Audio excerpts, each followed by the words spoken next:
police ratio gi is not actually okromre.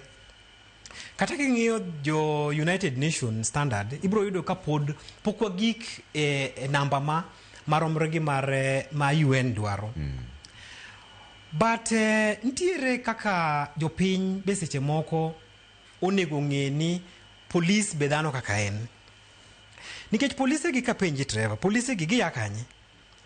Kwa recruit polise dong ok wagol gi e piny mopogore gi Kenya. Magi nyithinde wa mwagolo mana e kuma wayae. But seche magi sayuako uniform, kineno kaka koro nyathi mathis kata ng'ama ng'ongo koro go ng'ama nigi uniform. Adiera ratiro nikech wan be wan gi chike mag piny okoyie. Nikech ka polis okoso ni maber ni onego wan gi migawo mopogore minyalo tero chandruok ni no kendo ibiro losgi. But ka koro ikawo chike lweti ni koro igo polis, ikawo chike lweti ni koro idhi ituro duka mar ng'ato, ikawo gige ng'ato, iloro yo, ing'eni mano koro ok en ng'anyo, nikech mano koro en confusion mopogore gi ng'anyo, nikech ng'anyo ideally en inform OCS ni kawuono wadhi timo kama wadhi ng'anjo. Then OCS koro miyu polis moromo mondo kuchako wuoth tu wuotho ma koro onge jok moko madonjo e kindu gi jomoko. But ka koro en ng'anyo ma is not moko bedo controlled, then yudo ka koro jo mibadhi be koro donje e diere. Koro kia ni ng'ama ng'anjo to jamibadhi en ng'a. Koro cases manyochwa report nwa golo pressure e cases manwa yudo kuom jomano negi, jomano hinyore, mano raia mano hinyore, kendo gi polise be mano hinyore.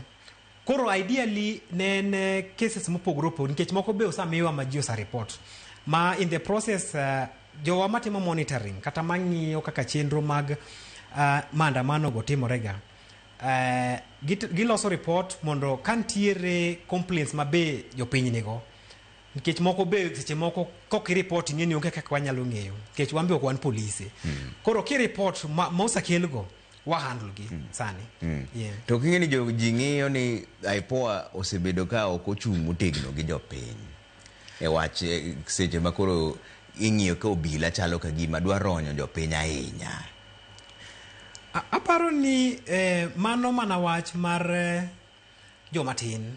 But king'iyo joma adiera mosabiro IPOA man gi chandruok, mosa report case gi IPOA, to kendo either case gi ni e court kata conviction osatimore, to gibiro ng'isi ni adiera IPOA tiyo kendo IPOA winjowa. But seche moko be jikuru wuoyo gala moro ni IPOA rach, to kipenjo ng'ama wacho ni IPOA rach, ipenji to in to nitie case misa report IPOA manyaka kawuono pok yudo feedback kata pok ong'isi kaka odhi. To kata ntiere case kata police misa kelo IPOA to onge gima IPOA osatimo. Koro I think jopiny bo nego ng'e ni kwa timo procedure, but IPOA be seche moko on our own motion. Kaka koro ng'anyo ntiere no, kata ka ng'ato ko report to wa pick cases wan wuon, nikech wambe oro jowa e pap. Koro seche magi pick gino wambe wakawo our own motion. But jopiny be ka ng'ato dhi nigi hinyruok, ng'ato dhi gi risasi, ogo e bunde, odhi go ot, ok onego bed ni gigi ipando.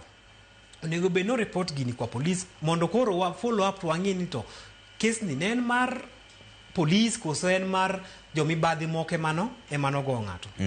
IPOA tiyo gi yore mage mag yudo ranyisi kata evidence seche ma koro gimoro